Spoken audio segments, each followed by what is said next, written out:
خواتي رياضيات اخواني الرياضيين، السلام عليكم. قناه مشروع معكم مدايب. رمضان الكريم ادخله الله علينا وعليكم بالصحه والعافيه وطول العمر والرزق، وما تمنوا كل ما تمنيتوا عند لكم ولعائلتكم ولجميع المسلمين يا ربي. اليوم غنتكلموا على المغاير، يعني مجموعه اللاعبين المغاربه اللي كيلعبوا في الفريق الوطني.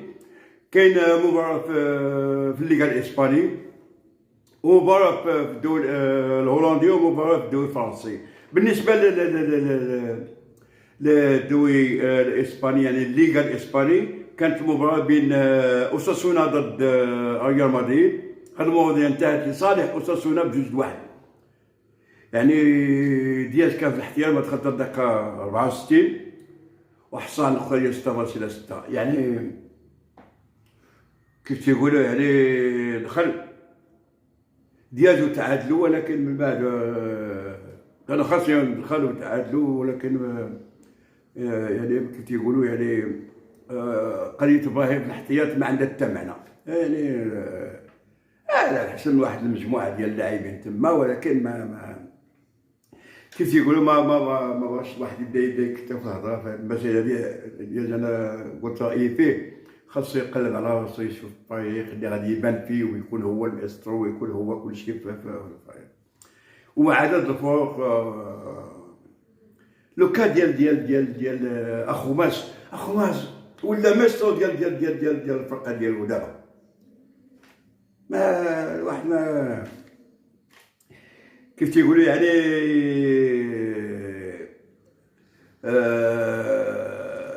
شوف اخو ماس دار مباراة مزيانة في مباراة، وكان ضد لاعب ضد زلزولي في هذا المباراة. نكملوا المباراة ديالنا ديال الليغا. قلنا انتهت المباراة ب2-1 لصالح أوساسونا. دياز دخل في الدقيقة 64 وحصل الكرة 6-6. يعني تبارك الله كيدخل يعني بزاف كيدير بالكيعطي لي باس، يعني واحد المسائل اللي قام بها. اما المباراه الثانيه فكانت في الدوري الهولندي، المباراه اللي كانت بين البي اس في ايندhoven ضد هونيفن.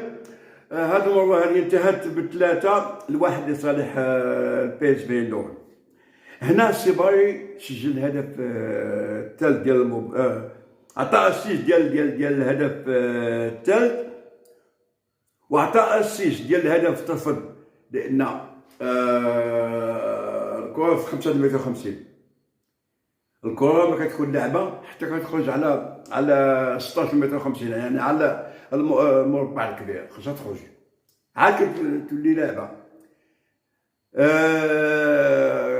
الجول بغى يعطي واحد الكرة، ولكن ما خرجتش على الشرطة، ما دازتش الشرط ديال 16 متر 50، فالتقطها الصبغي وعطى له السيس وسجلوا الهدف، ولكن الهدف ترفض. ولكن عاود جاب الكره وعطى له السيس لذاك اللاعب اللي كميدو، عطاه السيس وسجل الهدف الثالث ديال الفريق ديالو.